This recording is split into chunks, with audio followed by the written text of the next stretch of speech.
Well, good morning, everybody. Good morning. Good morning. We'll call to order the Koochiching Economic Development Authority. It's April 26th. It's 10 o'clock. And I know we're joined by some folks digitally. Welcome to you folks. The first order of business is to approve the agenda that's presented.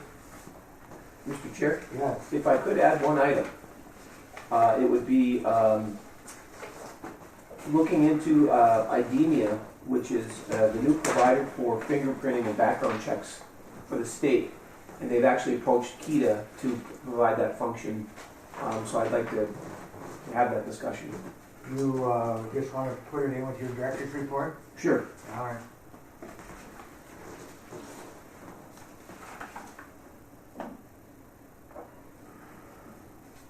So we would seek a motion to approve the I'll agenda. make that first. motion. Mike, yeah.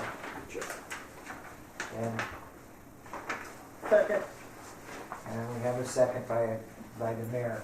Any further discussions or additions to the agenda? Hearing none, call the question. All those in favor, please signify by saying aye. Aye. Those opposed, Aye. motion carries.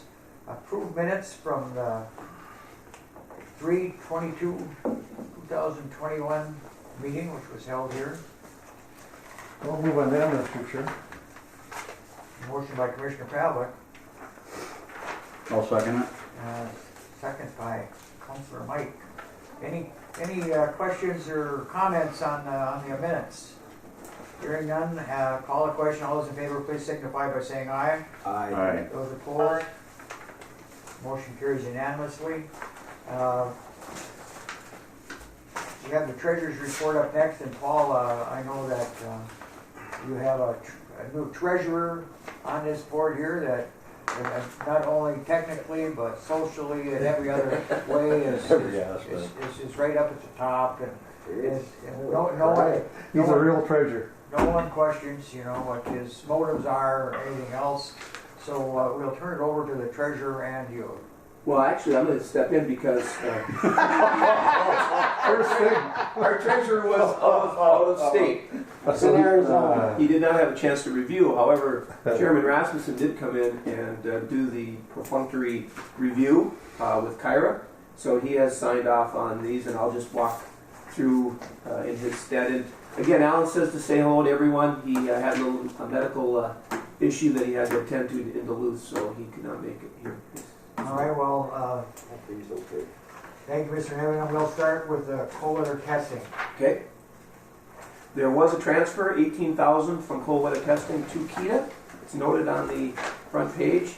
Beyond that, the bills totaled $95.65.58, and then there was a Jackson Electric for $547 that came in late.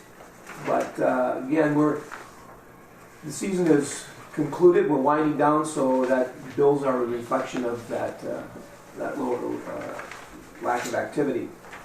Other than that, yeah, pretty standard, just utilities and.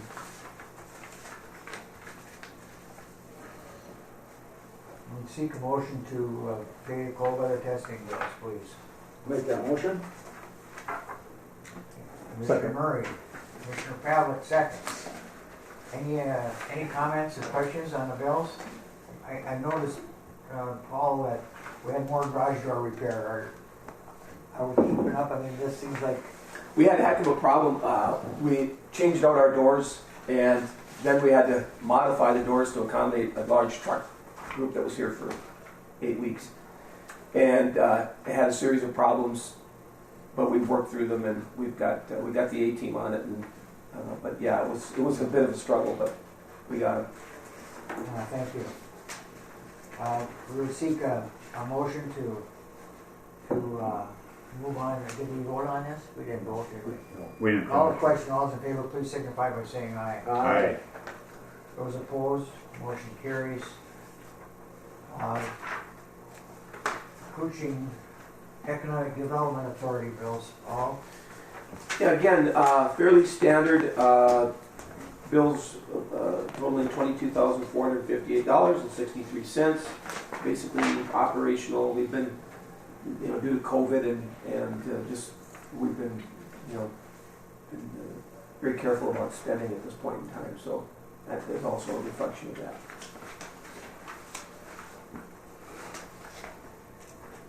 Councilor Mike just made the motion.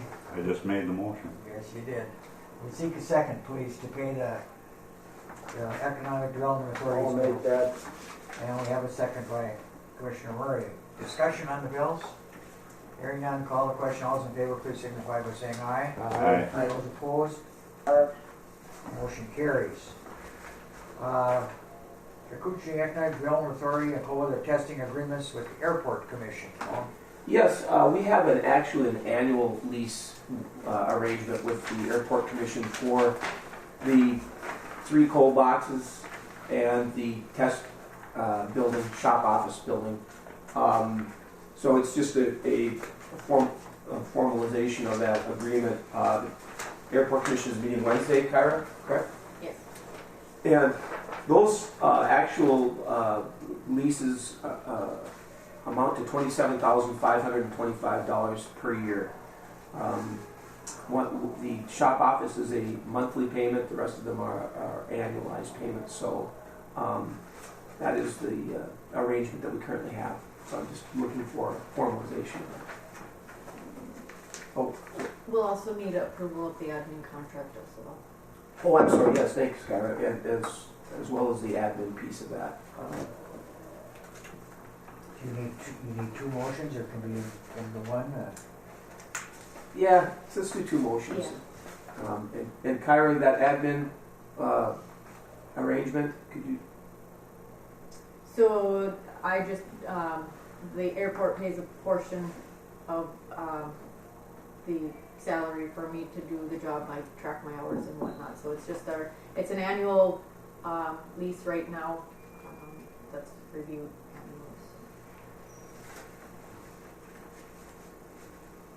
I'll move on to item 1, Mr. Chairman. Okay, Commissioner Pavlik. I'll second that. Commissioner Murray, discussion. Call the question. All those in favor, please signify by saying aye. Aye. Those opposed? Motion carries. And I got a little bit confused, probably about 1 or 2. 2, for Kyra to provide administrative services for the Airport Commission. Councilor Mike. A second by, We'll second her again. you're right on the ball, Commissioner. I highly appreciate that. Thank you. Commissioner I'm Murray. about 80%, I think, on the second. Any questions on the motion? Call the question. All those in favor, please signify by saying aye. Aye. Those opposed? Aye. Mr. Chair, if I could too, though, just to let people know, Kyra does a terrific job for the Airport Commission. We've had big projects, including the terminal, the rebuilding of the taxiway and the runway. Those are big dollar projects, a lot of work, and she's done a great job managing that workload. So, Adult supervision. That's what we need. Is that going to be in the minutes that you're a wonderful girl? Well, I decided, I thought maybe you were going to start to write. You know? Well, thank you, Paul. You're still in the hot seat with the American Inn cobblestone projects, and I know that they've been making area news. yeah, I wanted to, in the form of a kind of a summary, the city, and I think it's wise, hired Northland Securities, which is a public finance group, to review the tax abatement and the policy and the application for both projects. And they're very thorough. This is what these folks do. They look at the pro forma, they look at the numbers that they presented, and then they look at the calculations for tax abatement and per the request. So it's good having that level of review. And so in both cases, they felt that there was, number one, that their numbers are in line with similar types of projects, and 2, that they met the but-for need, which means both projects would not probably go forward without some sort of public support. So what I've done is just provide, and I'll touch on some of these things here. Both have submitted applications to the city and the county for review. The city's contracted, as I said, with Northland, And there will be, based on those findings, there will be a public hearing, 2 public hearings this week. One tonight at 5 o'clock for the American, and tomorrow night at 5 o'clock for the Cobblestone Hotel.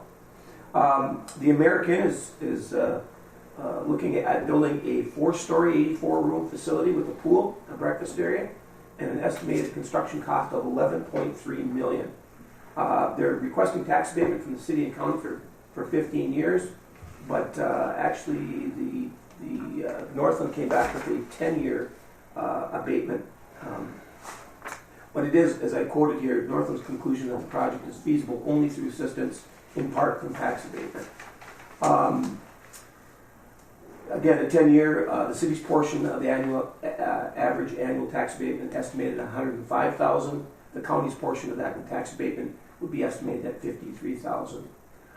The hotel plans on having 15 full-time employees. The hotel's owner is an experienced operator with other facilities in the region that have won various awards, which is another reason. I've been working with both groups for over 2 years now, and been impressed with both their history and their approach to this.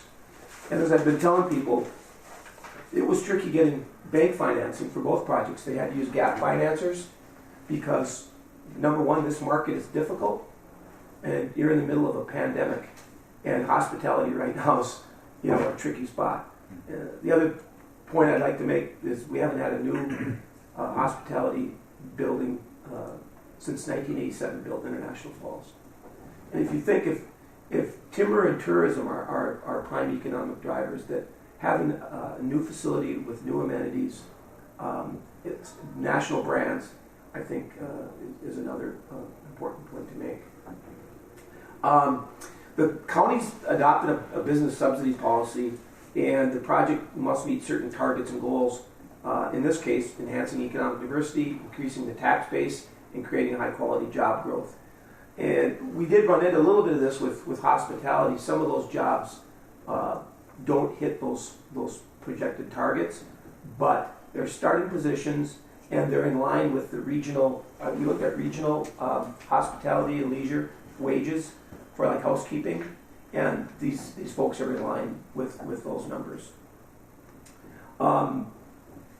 But as part of the county's policy too, they received the Northland Securities, but they also wanted Kita to review it and provide a recommendation. So that's another reason we're in the process. And as I said, I've been working with both for over 2 years. The Cobblestone, again, a 4-story, 87-room facility with a pool and a breakfast bar area that will, in the evening, turn into a bar and a small restaurant. Estimated construction cost $10.3 million. They're requesting a tax abatement for 10 years. The county's, their city's portion is estimated at $95,556 annually, and the county's portion is $50,000 for that project. Again, I just referenced on here they have met the but-for test that is required as part of a tax abatement.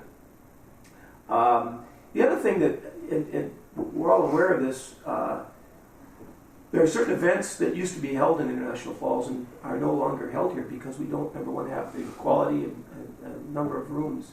Hockey tournaments, youth sports tournaments that used to be pretty regular here. Before you go any further, Representative Anderson at the time was Speaker of the House. He got us the money for that, and the city, for whatever reason, turned it down. Yeah. The county was all on board. Chuck Lepper and I were on that committee. I'll never understand what the reasoning was there. That we lost that opportunity. We had the site and everything was all set up there by the Holiday Inn. Right. For which one? For what? For a convention center, basically. Something we lacked. No, this was years. That's why we don't get the opportunities to bring any of the conventions or anything here to International Falls. And Chuck and I told him, you'll never get this opportunity again. And we never got a reason why. We never understood. Never got an answer to it, huh? No. Huh? Wow. Frustrated. But again, I think having a new facility newer rooms and the 87 and 84 will certainly help with those types of things, whether it's, hockey tournaments or Yeah. small conferences. But you just can't do the county get-togethers. You're going to have 500-600 people. Right. Any of those types of things we cannot host, and that brings a lot of money into it. It does. And the other thing that's part of the county's policy is they would rather, compete against existing businesses. And the way I look at this is these are new facilities. It's a higher price point. It's really a different target audience. They're national brands than some of the local hotels. And again, I support, of course, all the hotels that are currently operating. But this is a slightly different.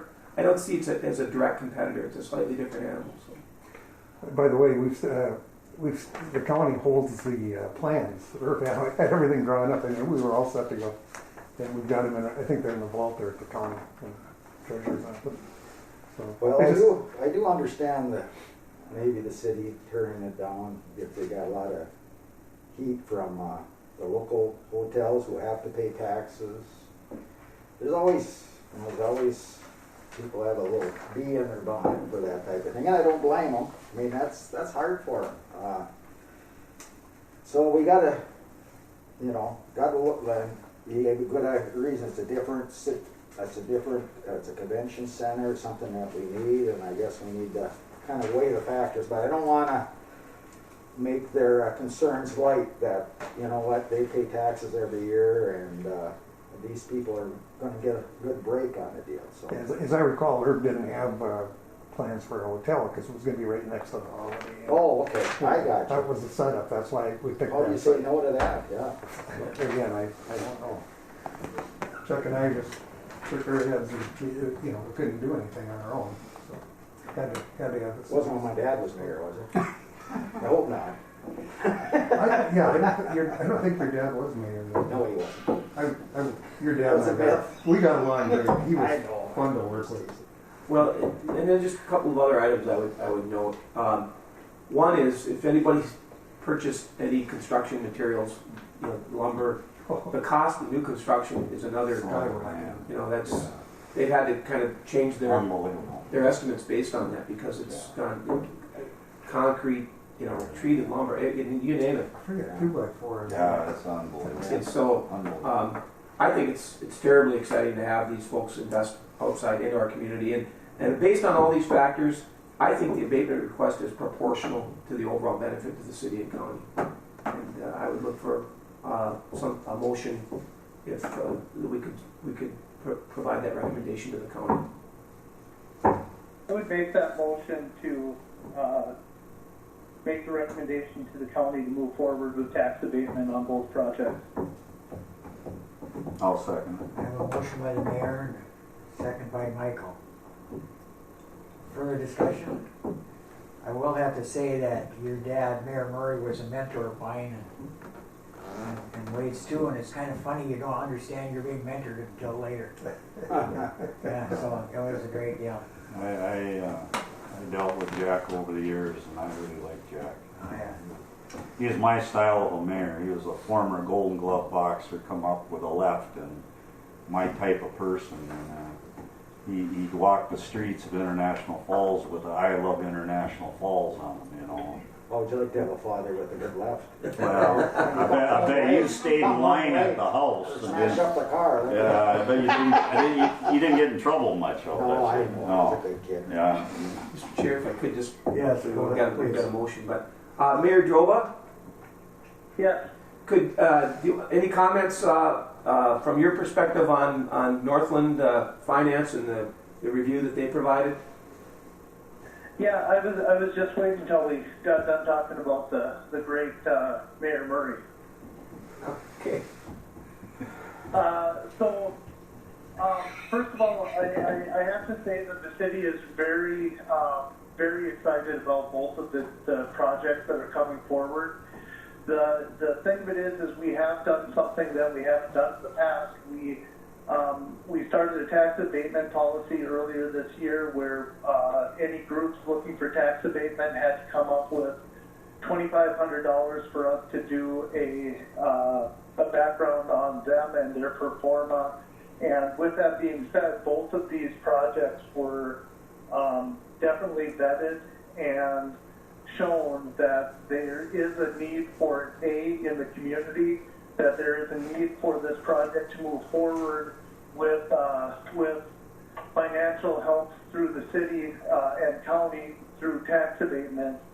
And finally, the last piece of this is for the people in the community that are a little bit concerned or leery that the tax abatement is giving the unfair advantage to any of these entities. The way that this tax abatement is going to be formed is they're still going to be paying taxes on the land. So the land is not going to be tax abated. So that we'll still earn the same taxes as we have in the past on the land, and as the land value goes up, their taxes will go up. It's only on the building structures themselves that abatement is happening. After 10 years, the tax abatement comes off. We're looking at multi-million-dollar buildings that will go onto the tax roll. So yes, it is an advantage for them in the short term of 10 years, but after that, when that tax abatement comes matured, the city and county will have a larger net tax capacity based on both of those projects. So it is a tough deal, but as Paul had pointed out, we're in International Falls looking at upgrading Cary Park Arena, Cary Park, so that we can utilize that for more tournaments. We don't have the infrastructure in place to be that destination for sporting events as we were in the past, due to both hotels and what services we have. So the city's making the same types of investment into our community right now as these businesses, and I think that it's going to be a great match for the community for the next 15, 20 years through this process. Thank you. Thank you, Mayor. Any other discussion? Call the question. All those in favor, please signify by saying aye. Aye. Aye. Those opposed? Motion carries unanimously, Paul. Thank you. And again, that public hearing is tonight at City Council Chambers at 5 o'clock. Well, good morning, Joanne. Good morning. We'll have the Small Business Development Center update. Yes. Little Fork Child Care, we have a new provider that is working on getting her room ready and hopefully will be licensed in the short term there. She already has, I believe, all her infant and toddler spots full, or spoken for at this point. So hopefully, that's looking to be good, and then we still have room for one more at that site. Then Koochiching, Ashley Metler was in that site. She recently bought a new house, and she is going to now have childcare in her house. And she said, that she appreciated the opportunity, the startup, and all the help that she received from doing this. And so now she's able to move on to that next step of childcare and providing it in her home. So that site will be available for another person to go into in the next couple months here. So we're going to start advertising that. What's the capacity at Little Fork, if I could ask? Well, the first year, if for a new provider, it's 10. They can do 10 children. Then their second year, they can do 12. So in each one, so there's 2 classrooms there, so potentially if it's both their first year, it would be 20 kids that they could serve. Thank you. Any other questions about that project? Okay. The next thing is a Restaurant Revitalization Fund grant. It's coming out, and I know a lot of, it's not just restaurants, but it's bars, coffee shops, cafes, food trucks, stands, breweries, distilleries, any of those type of places are eligible for this grant. It's supposed to open April 30th for applications. They are telling us to make sure that the first day it opens, to make sure that you apply. The first 21 days, they are giving a priority to veterans, women-owned businesses, and socially and economically disadvantaged individuals. And then they'll start going through the list. So there's been some trainings on it, and I posted a lot of information. There's a draft application also that has been posted on our Arkita Facebook page for people. So we're trying to make sure that everybody's aware of that. I'm also helping the school with the Drug Free Communities grant. We're writing a grant for 5 years to do similar to what the CAPE Coalition program is doing right now. It would kind of be an extension on that, but it's a little bit different program, but very similar. And so we're working on that, and the application is due the beginning of next month. So we are working on finalizing that. I think they moved the date out to like May 15th. So we're working on finalizing that piece of it. So we can hopefully get that. And then just looking, waiting kind of with federal funding with the new American Rescue Plan that came out, and the county received funding from that. So we're kind of waiting to see what the county is planning to do with the funding that they received, and if there's any way that we can assist with distributing funding to businesses, if that's the case like we did previously, or any other services that we can provide with that piece of it. But that's all I have for right now. Anybody have any questions for Joanne? Obviously, it appears you're busy. I do have some people looking at purchasing businesses, so things are, not as bleak as we think. Things are going, so only to get better. Thank you for your services. Yes. No, Thank you very much. And your efforts. Good job. Yeah. Paul, we're moving to director's report, and my understanding with your addition was they want to re-fingerprint Commissioner Pavlik. Well, I guess perhaps I misunderstood. I'm ready. Actually, we were, thanks, Mr. Chair, we were approached by the new, the state is using a new provider for fingerprinting and background services. Currently it's in Little Fork, Joanne? Yeah, they haven't been doing it because of COVID, so they've been doing, instead of doing the fingerprinting, they went back to the old process of just basically looking back through any documentation or whatever for a background check. But they will be going back to the fingerprinting fairly soon, I'm thinking. So, and the county I talked to, Kathy, and she said they'd be happy to, because to let us provide it, because there's actually some discussion about whether it's a conflict of interest for them to be doing it. But it's amazing how many people need to have background checks and fingerprinting per state statutes. So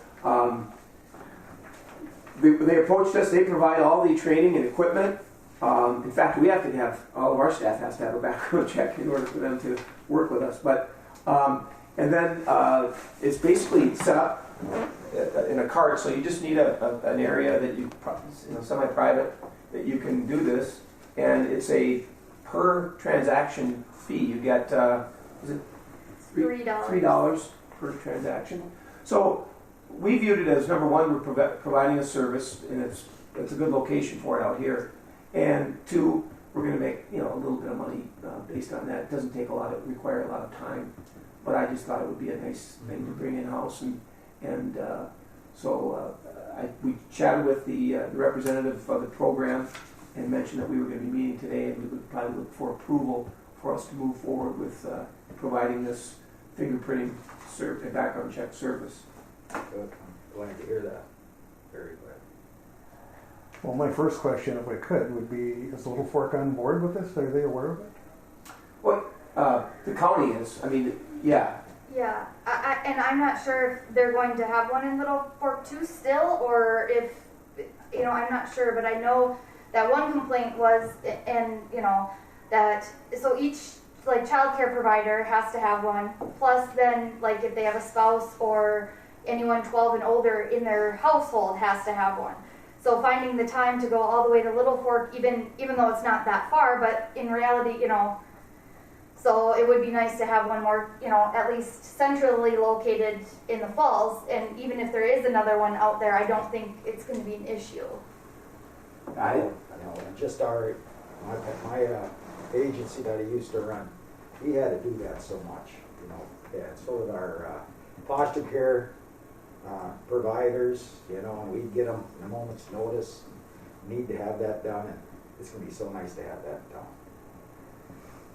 But we did reach out to the county to make sure that they weren't going to be having an issue with it. They said no, so.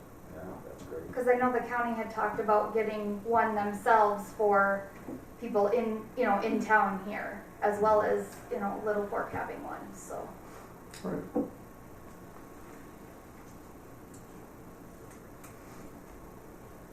Paul, you've got a few other things you'd like to mention. I know you talked a little bit about, Before, Mr. Chair, could we get approval for pursuing this then? Or?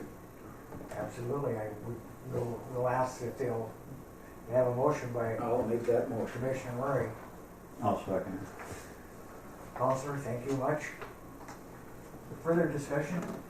I guess my only other question would be our staff. I mean, are they going to operate it and do the work? Yeah, basically it comes on a cart, and they said it takes about 2 minutes to go through the whole process, and we just forward it on electronically to this vendor, and so I don't see it as a big time issue, and again, we're providing a service that is feasible.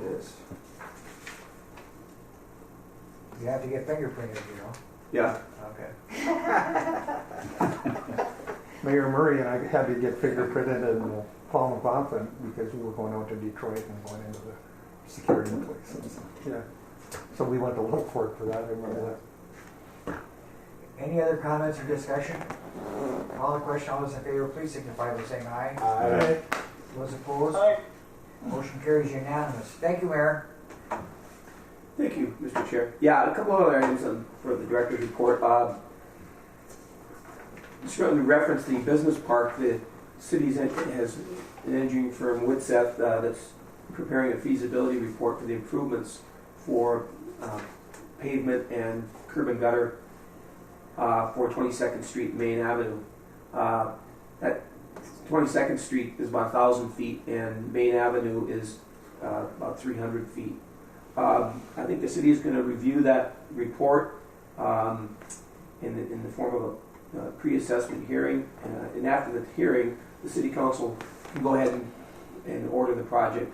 And then upon completion of the project, an assessment hearing is required. All the landowners, including KEDA, will be charged an assessment for the cost of the project. Now, the good news is the estimated cost of 1,300 feet of road reconstruction and curb and gutters, $950,000 approximately. The city received a deed grant, public infrastructure grant last year for $349,000 to use for that project. So we are providing some savings by getting that grant, and my hope is that the city will move forward with the project. And obviously with UPS in there, a lot of truck traffic in and out, it's sorely needed. So I just again, the city will be taking this on here very shortly. On the foreign trade zone, I completed the required annual report to the National Foreign Trade Zone Board, and I got to use DigiKey's subzone numbers, which marks the first time that we've actually had activity and some real numbers as part of our FTZ. And it also allowed us to invoice DigiKey for our administration of the foreign trade zone. So we do have some forward progress there. It's taken a while, and while it doesn't directly put people on the ground here, we are getting some benefit. And my hope is, I talked to the DigiKey representative to go and tour when they get their new construction completed, the 1 million square feet in addition to what they have. It's a massive, massive operation over there.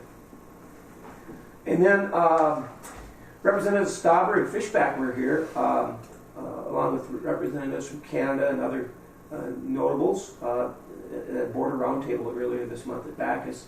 Really an opportunity to hear from locals about the impacts of the border closure on families, businesses, and it's frustrating. And I think it was while we knew a lot of those stories, to hear from individuals, especially those folks in the Northwest Angle, man, that's really tricky. And I know that Canada's continuing to look, put it out there another 30 days. I don't know when the border's going to open. Well, they shut down Ontario until 21st of May. The entire province is shut down.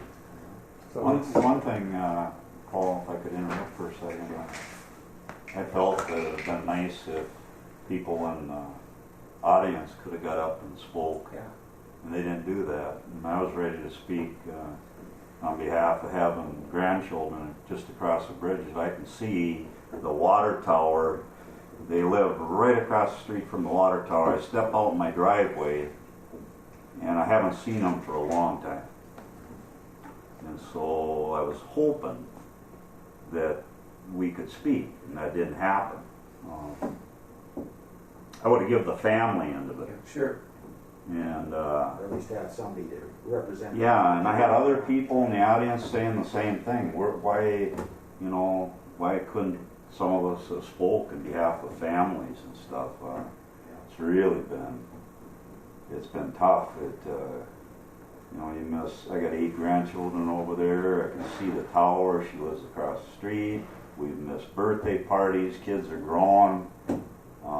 I would have given them a pretty good emotional story, but whether that would have done anything, who knows?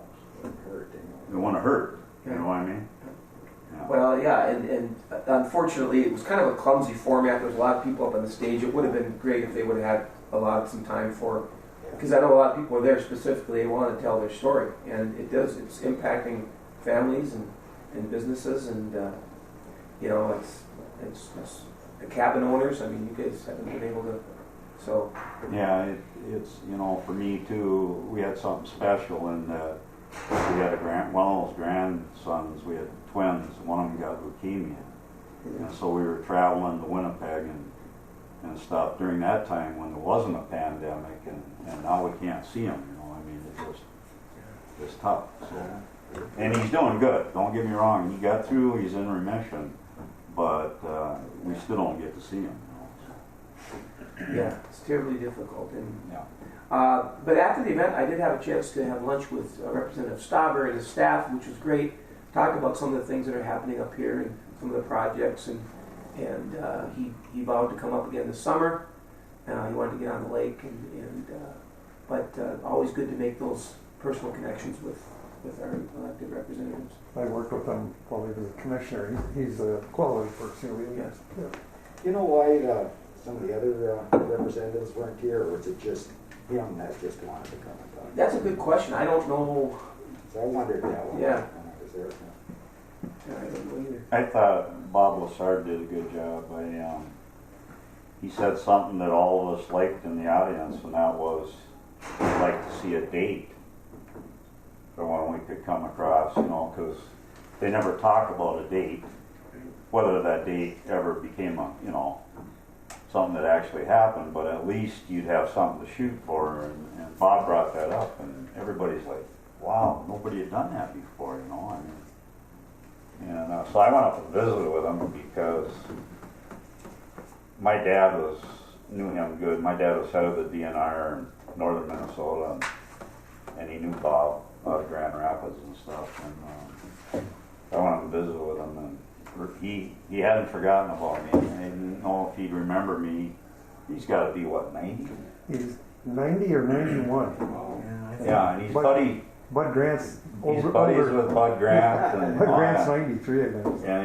And by golly, I went up there on the stage and Yeah. Right away, he clicked and just, we had a good visit, probably 15 minutes. Yeah, he hasn't changed a bit. You're gonna have to remind me, if I'm not gonna tell it here, of a story about, that I had with Bud Grant one day. But we'll talk about that. Okay, yeah. Of course, Bob's got that big operation of his up in Canada. Yeah. They can. Yeah. Can't get there. And Yeah. yeah, his son, this is 2 years now, and they can't take reservations. No. Geez, that's something. Just a couple other items quickly. At the request of the city, I did provide an update on our plans to resume our loan payments to both city and the county for the Jaguar Land Rover, the new cold box.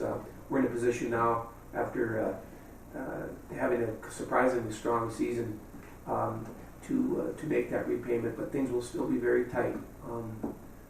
But we hope to resume in May or June, July timeframe as soon as we get our receivables in. And then just our newsletter went out Friday, Kyra? Yes. Our e-newsletter, the most recent one, so always good. With that, any questions? Well, good report. Yeah. Thank you, Paul, and thank you, Mike. That kind of encapsulates a lot of families here in International Falls along the entire border are going through it. It's a shame. Yeah. But I know that everybody's trying to do their best, so thank you for that. Next up is a visioning meeting discussion, and we've been talking about this for the last 2 meetings.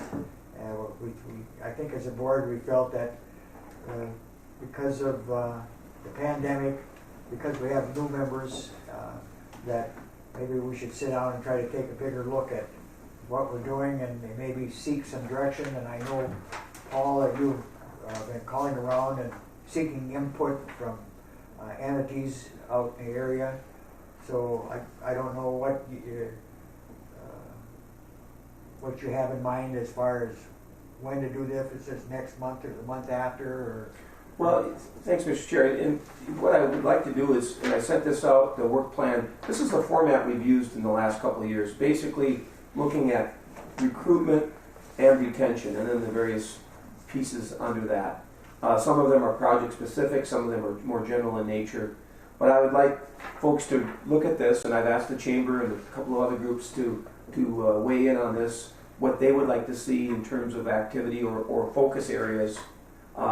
Because, and I included this as well, and this is a nice visual representation of all of the groups that we work with or support or are under our umbrella. And if you look at that, it's a pretty big list of different organizations that we work with, including some of the funders, the colleges and universities. And you can see some of those other regional organizations like ARDC, DEED, Northspan. I remember when Newmark Grubb was here, the site selectors, and one of the questions I asked him is, how do rural communities compete? I mean, how? And he said, you have to view yourself as a region, and you have to have partners out there that are working on your behalf or that you have a relationship with. And I really think that's true. Because of our size and our budget constraints. Talk to the Itasca people, they've got like 5 staff people, including a full-time marketing person. Blandon supports, you know. So in order for us to be effective, I think we've always needed the support of a lot of these organizations and input from folks. Our focus, I think, is adequate, or not adequate, that's not the right word. I think our focus has been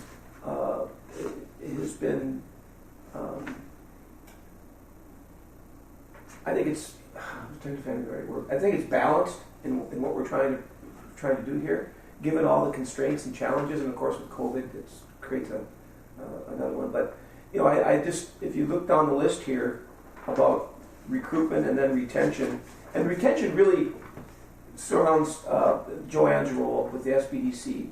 We were able to bring the SBDC in-house. It was an independent part-time position.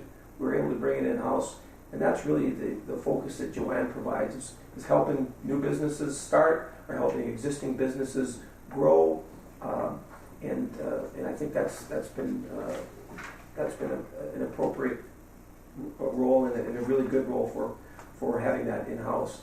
I think Newmark also said that a lot of economic development groups focus a lot of their energy on recruitment, bringing somebody from the outside. And I think a lot of community members see that too. It's like, well, we just need somebody to come up and create 100 jobs. The cost for doing that and the competitive nature of that is challenging. And I think the benefits of working with existing businesses or creating a culture and environment where people want to start a business or want to be here. And that's even the hotel projects. I think that sends a real strong message when you provide that support and have them invest in your community. By the way, Joanne's way nicer than you said she was.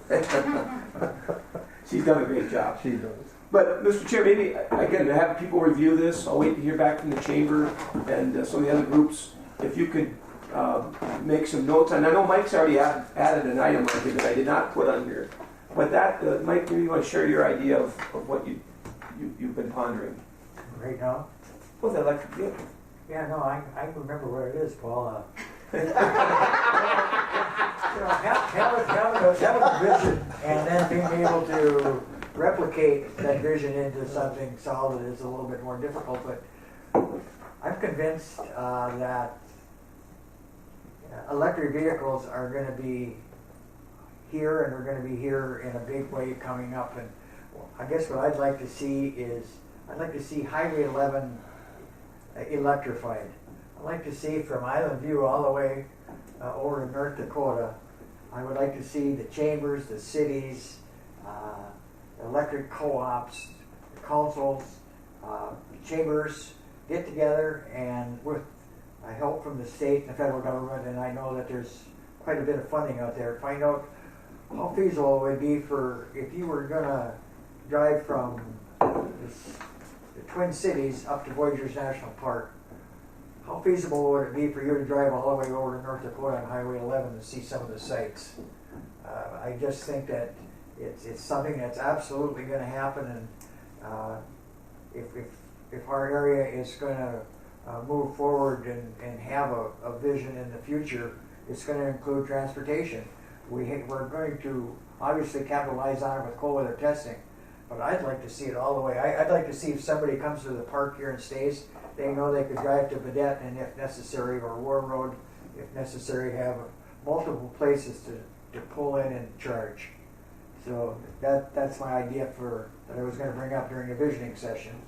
And I'm not advocating that Paul and his staff take this by the reins and go, but it's going to need a champion. But I just think that there's a lot of different organizations, some public and private, that could get together and attract investment from both the state and federal government. I know Minnesota Power is going to put one up in International Falls. Are they going to drive to the state park in Birchdale from here? They might if they knew that they could re-energize. Yeah. And yeah. so, that's my vision, and I don't mean to leave out Highway 71 or 53, but Highway 11 covers the entire northbound of the state from nearly from border to border. So I guess I'd like to see that discussion happen, and maybe some organization or some nonprofit say, hey, we can do this. And I'll bet you if we all work together and get it organized, they'd be hard to turn down if every community and every electric co-op along the way said, hey, yeah, we'll help. Yesterday when I was flying in from Arizona, I was talking to somebody that was going to make a trip up to the cities for, the state fair and so forth. But he said, how is it? He was talking about exactly the route you were taking. He says, how feasible is it, to go through there? I got a little camper and me and my family, and he obviously, he was serious. Yeah. And I wonder how many people, Well, Highway 11 is in pretty darn good shape right now, probably the best shape it's ever been in. And, you could get right over to 29, and when you're on 29, it's just like, hey, we're going in an airplane, you're on your Yeah. way. Yeah, that's good. So anyway, that's something I'd like to see us discuss when we do have the visioning meeting. The other thing I'd like to see, Paul, is maybe next month kind of try to set a date that we can do this. So you have another 30 days to either give your input or you know, have some idea of what we would like to say. But there's definitely opportunity out there. It'd really be a matter of someone pulling the wagon. And have a specific meeting just for this. Yeah. Yeah. Yeah.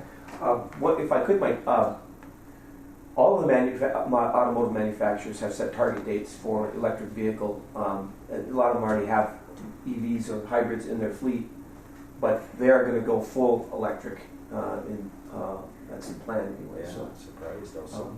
yeah, so it's coming. I just have a question, if I could, Mr. Chair, of you, actually. I mean, you've been involved in the utilities here for a long time. What does it do to the grid when you have 1 million vehicles plugged in every night? And is it going to be able to handle it? Well, there's a tremendous amount of money available right now to redo the grid. Where we are, we're in pretty good shape, mainly because most of all our power comes from North Dakota. So, you know, we do it in a kind of a mini version. We're probably okay up here, and they could be handled. Most of the time, the generation that feeds us is long. It means they can over-generate if they want. Even our electric co-op up here right now, over 30% of their power is renewable, either in the form of wind or water. And there isn't a lot of solar investment at this point, and obviously it's because of where we're at. But and that's growing. But most of the time we're on. The only time that if you might have a problem is when it's 40 below. There is no wind. So, you know, you can't say, well, the wind didn't work. It's just that when it's like that, there's just not much wind. Yeah. So you might have to re-import power on the grid. But most of the time, if everything's running good, you can meet any kind of demand they have. Yeah. And, you know, the people who have electric power, electric heat, when they sign on, they know that it can be controlled. That's why they insist on a backup. But, yeah, and I think there's electric co-ops entire, from Island View all the way over 29. So I just think it's an idea that it's not necessarily that the time has come, it's just that maybe we should try to jump on it before, make this a destination. I can go up to Voyageurs National Park, I can see the only water-based park in the United States, and as well, I could go all the way over 29, I could visit the Canadian border all the way. I don't have the capacity or the mental acuity right now or the ambition to tackle it, but I'd love to see somebody or an organization do it. Is that what you wanted, Paul? Yes. Okay. All right. So maybe next month then we can try to set a date. Yes. All right. I remember we had a cold weather client with an all-electric vehicle, and at that time the range was fairly limited and it was cold, so it was really tough conditions for batteries, hot and cold. And they couldn't make it to Badet. Wow. They made it about 10 miles. They had to have a truck tow them back. So anyway, the range is improving, but I think that's a wonderful idea, and to get out front on it, yeah, that's really true. Okay. We'll move to other means, Mayor, that you get an opportunity to regale us with all the news of the city of International Falls. How do you set people up so incredibly well? He's got a knack. I think a lot of people are aware of all of the projects that are going on in town. The one that we did get a prize to, making it public information, is the Tim Hortons building has sold, and Baskin Robbins and Dunkin' Donuts will be going in there. They have applied for a building permit to do some renovations to the building, put up some new signs, and we have seen that they have put out that they're looking for staff already, and the needs of at least a general manager up front. So that's really good. There's extreme work happening at the new Holiday gas station, where the former TP Motel was. There's lots of work going on there. 53 is going to be coming pretty quick. We're going to be working from 22nd or 20th Street south and from 15th Street north. Hopefully, and I don't have all of the information on this piece yet, but as the Canadian border is closed, it is the city's hope that we can get the portion from the border to 3rd Street finalized before the border opens, now that we are seeing that we may have the end of the light at the end of the tunnel. We want to make sure that we utilize this downtime for a practical purpose to try to get that road done. As you guys know, I'm working on a project. We have purchased the Barney's building. We are doing renovations there, working with all local contractors, getting that up and running to be able to open up a new restaurant in our community. It's really difficult for me to tell everyone, no, go ahead and start a business in town. So me and my group wanted to put our money where our mouth was, and we want to invest in this community too, like a lot of the other younger people that are getting downtown businesses and trying to grow our community. The one downside that I have right now is I did get contacted by Mayor Call from Fort Francis. There is some concern on the Fort Francis side that Resolute Paper is looking at selling their side of the bridge. It's a concern for Fort Francis. It's definitely an economic development concern for us. We see how much damage is done with having the border closed. If we do have outside entities that choose to buy the bridge and raise the tolls, or however they choose to handle their side of the bridge, I think that that's a concern for both us and Fort Francis. I believe the mayor of Fort Francis is looking to try to get a governmental unit to purchase their side of the bridge. They have a couple of options that they're looking at, but the International Falls Fort Francis Bridge is one of two gateways to Canada that are privately owned. The other one would be in Windsor, Ontario. So as much as I hate to say it's unique up here, but this is a unique situation. So we will be working with them as closely as we can, and are invited to try to rectify that situation. Besides that, everything else is going relatively well in our community. I'm very happy for the investments that we're seeing, and I'm very much looking forward to a little bit more of a normalcy summer of some fishing and getting on the lake. Thank you, Mayor. Councilor, would you like to add anything? Yeah, he did a good job on all the construction and stuff and that. I'm kind of a promoter of morale for city employees and stuff, and so I was real happy. We got our negotiations done. We got their 1-year contracts of police, fire, 49ers, and the idea down the road is to get back to contracts longer than that, because they're staring you in the face when you only got a 1-year contract. So, but I'm happy that we got them sealed up. It helps with morale. Employees want to get out there and get moving and stuff and get work done when negotiations are taken care of. I'm on the Human Resources Committee. I enjoy that kind of stuff.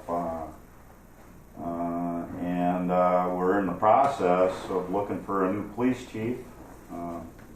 Current police chief gave his retirement letter, which I believe is July 6th when he's done. And also we're looking still in the process of working on the city administrator. Both those positions are very important positions, and all are, any of the positions in city government are.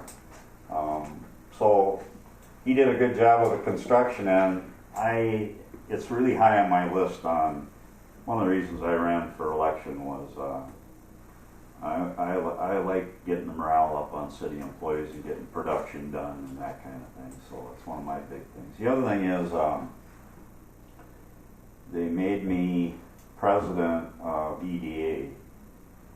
For a while it looked like I couldn't have it because I didn't have any time under my belt. They had something about first year councilman, whatever, couldn't be chairman or be president, but the city attorney looked into it, and when the smoke cleared, I got the job. So I'm looking forward to Economic Development Authority, running that and see what we can do.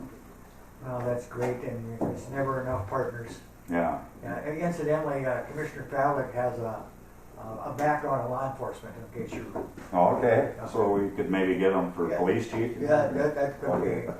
It's been a while, but... I can't even, I'm not even the chief at my house. As you know. That's good. But yeah, I mean, I've only been on there now 3 or 4 months. I'm getting my feet wet and make the meetings, and they put me on some stuff, and I have to look at my calendar a lot to make sure I don't miss any, and we're pretty busy. Well, make sure you have a good time, and as I say, there's never enough partners, so that's good. Commissioner Murray, Well, I understand that there's big news in the county, and that you just came back from Arizona, and you're all kind of just ready to go and to share some of the accolades from the county.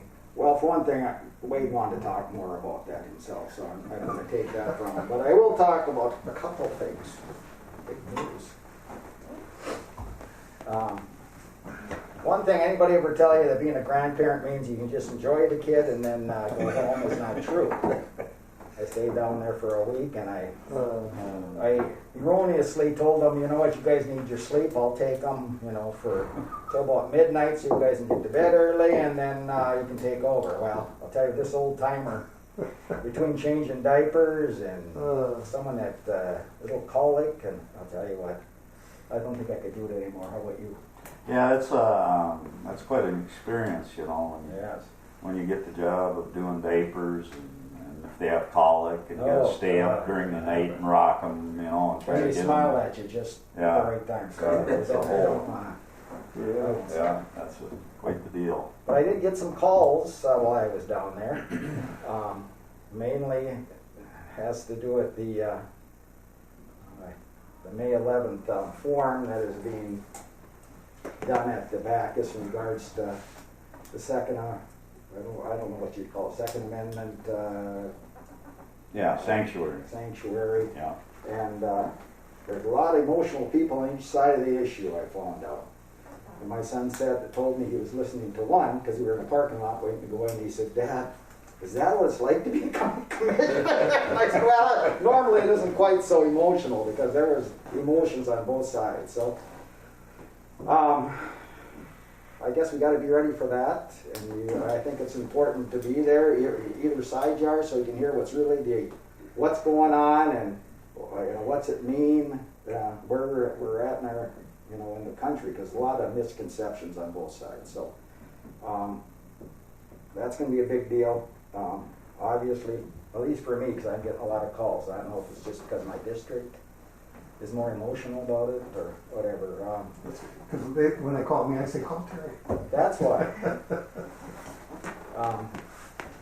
And again, I think we've talked about it before, but Koochiching Counseling Center is moving, and they're getting our building, and I don't know, when is it due to be? Well, it got extended because it took us longer to clear all the hurdles there. But we plan on having it up and running by the end of the summer. Yeah, and that's for those that work with the mental health programs, or could use the services from one time or other. Most people, it's a wise decision. If it's needed to go, they're a heck of a good mental health center. Oh, they're very good, and to have that in our community is such a feather in our hat, and then to expand like that. But I haven't. I've been kind of out of it for the last week. I just took the county and put her out of my mind, and spent with my grandchild. So all that Wade, I'm sure he's more up on some of the more recent things. Well, I think you covered things pretty good. Northland, I've got to tell you about Northland. 29 years ago when I started as a commissioner, and Chuck Lepper was with me. Chuck was the first chair, and I was the first vice chair. And we were, all five of us were new commissioners, which was the first time that had happened in Minnesota since the inception of the original counties. Yeah. Now it's happened a couple more times. But to make a long story short, we picked all the committees. Chuck says, just send me the things you want to sit on, and Chuck's got to make the final decision. He called me up that night. He said, geez, Wade, I've got everyone sent their stuff in.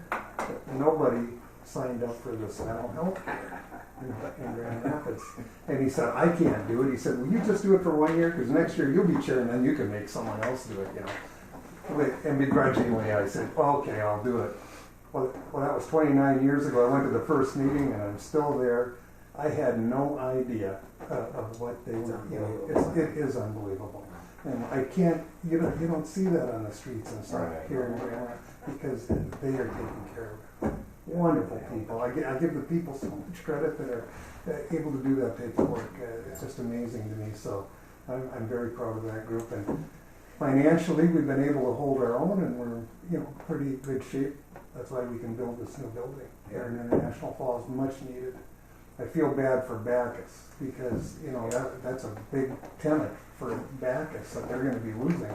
That it just literally outgrew Bacchus. It never was a real comfortable fit for that type of work, but they were good enough to stay in Bacchus all these years and keep that going. So we'll see what happens there. I hope we can find some other units that will use Bacchus because we got to keep that going. Yeah. So other than that, I just wanted to tell you that story. I mean, it was a good lesson in life for me. I had no idea. And so I've been there all these years, and I absolutely enjoy it because you get we hear from them, the people doing the work, and boy, it just kind of hits you right in here. So. And I'm on the board too, and I have been for a few years now. And it's one of the best boards to be on. See a lot of satisfaction from all that's being done there. I recommended Terry. I just described him as kind of a crazy guy. He said he hangs around with me, he fits right in. Anything else, gentlemen? No, that's it. Well, thank you. I'll be brief. Out County, one of the things that happened just in the last few weeks is School District 263 had a special referendum and I think basically it was to update the schools that Irvin Anderson got funding for 40 years ago. So both schools have new roofs coming and other upkeep like that, similar to that. I and Mr. Nevenin drove down to North Home and attended Northland Progressive meeting there, and they've got a lot of things going on, and they're reaching out for help from all sorts of different kinds of areas. Big Falls, we toured the new Big Falls campground. It's worth stopping.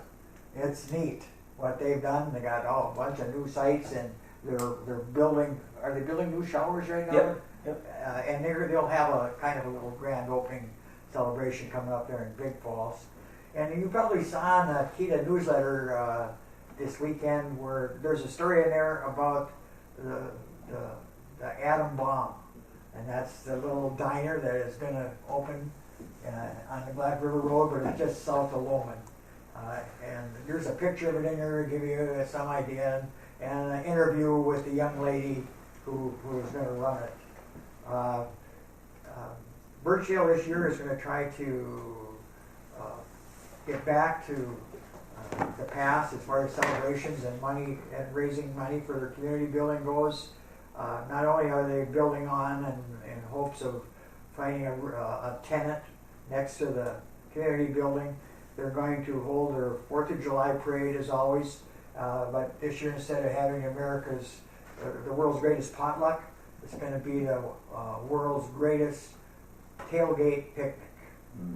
So that we can get past pandemic issues and everybody can bring their own picnic. Within about 10 days to 2 weeks after that, we'll have a jamboree. There'll be a lot of music and other types of entertainment there. And then in August, they'll go back to having North American Sturgeon Championships. So things are in line there and moving forward. And there's a group of people out there that just don't sit on their laurels. They just try to keep working. And I don't know if there's anything else you'd like to know. When we were talking, Paul, about the visioning, I was thinking about Dr. Struess. I believe at one time he led us through a process one time to identify some of the things. Great guy. And I'm just throwing it out there in case we actually are looking for somebody, because I'm thinking that he'd probably step forward. He's the mayor now in Northholm, isn't he? Yes, he is. Yeah. Yeah, he's the new mayor. Haven't seen him for At this time, we'd seek public comment. Anybody like to make public comment today that hasn't had the opportunity? Well, I appreciate the opportunity to be chairman today. It's truly kind of a privilege. There was a couple drawbacks, though. I had to pay attention. and